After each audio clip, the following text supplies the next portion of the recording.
I actually have seen the Ally Beth Stuckey episode where she had Delano Squires on. Delano Squires, whom I've met, who I had a long conversation with over the legacy of MLK. Very intelligent dude, have a great deal of respect for him.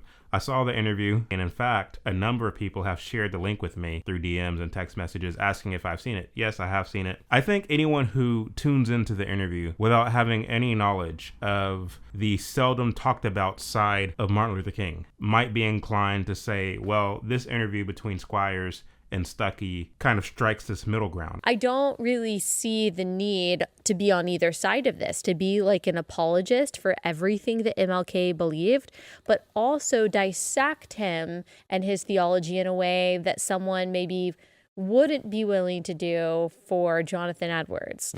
Or so I do see like hypocrisy there kind of on both sides of this conversation. When it comes to Martin Luther King, as of late, there are two sides. There are those who take the narrative as it was presented to us in public school at face value, who don't question it, who embraces Martin Luther King as a patron saint. He is to be enshrined in the fabric of our country, and it is considered blasphemy to say anything other than that. There's that side. And then there's a side that I'm on, which is to actually be critical of not only Martin Luther King, but also the so-called civil rights movement, of which he was the perceived leader, which, by the way, was a social justice movement. Social justice and progress are the absolute guarantors of riot prevention. Now, anyone who understands anything about social justice as a tactic by the Marxists, by the Soviet Union, by the Frankfurt School, you will understand why Martin Luther King, too, was a fraud and a huge problem for America, more so than a benefit to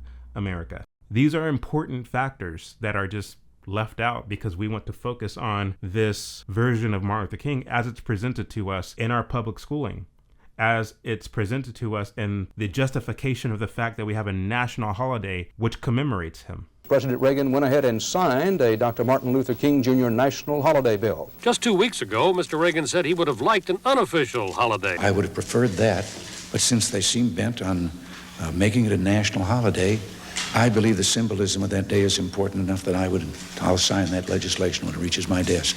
One of the interesting points that Squires makes in the interview is an analogy he uses regarding Joel Osteen. If Joel Osteen was the most prominent pro-life pastor in the country and his work helped get Roe versus Wade overturned, do I think that Christians would find a way to honor him? Sure. Do I think that many Christians would still question his theology? Absolutely. I think it's possible for someone to do good working in that common grace space for society and still not be a genuine believer. The reason why Squires' analogy don't actually quite hold up is because it presumes that I'm actually happy about the Civil Rights Act of 1964, for which Martin Luther King was the champion. It would stand to reason that since our Declaration of Independence recognizes life as an unalienable right endowed to us by God, that we shouldn't allow innocent life to senselessly be aborted. On the other hand, the legislation that came out of the civil rights movement was actually unconstitutional in that it infringes upon your right to freedom of association. There's nothing in the Constitution that says that a business owner of a certain race or creed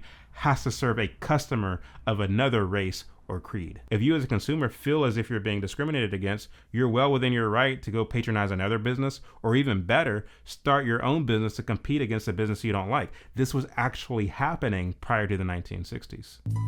The many banks owned and operated by Negroes, those receiving the benefits of their efficient services, include businessmen, farmers, and working men and women. Another evidence of economic progress is the number of insurance companies owned and operated by members of the race. This instilled within us a tremendously great deal of dignity and somebodyness. Now, while I do have a great deal of respect and admiration for Delano Squires, and believe, by the way, that he is one of the most important writers on culture in our generation, I am a bit puzzled by the fact that he and others like him are willing to give a pass to someone like Martin Luther King, who set the blueprint for what I call communism by reformation. Have communists infiltrated the movement?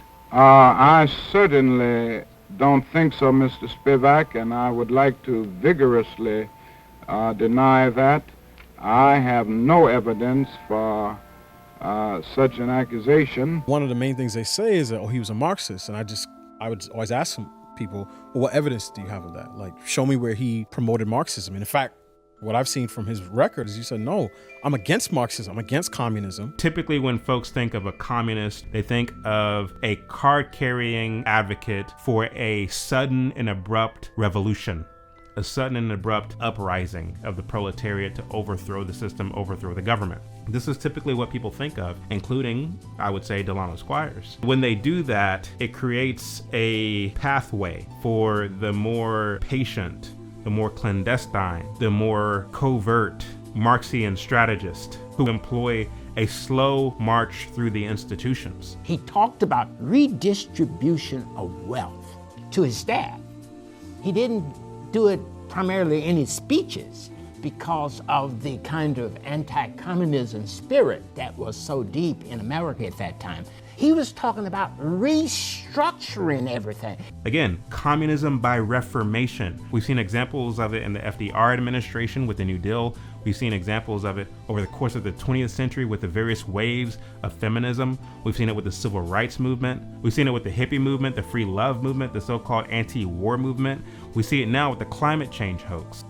Are there legitimate issues within the American framework? Yes, there are. The same goes for literally any other civilization. But our problems are better resolved on the ground from peer to peer, not by enriching the government with all the more power, allowing it to pass more and more legislation, which gets it closer and closer to outright owning the means of production, i.e. communism.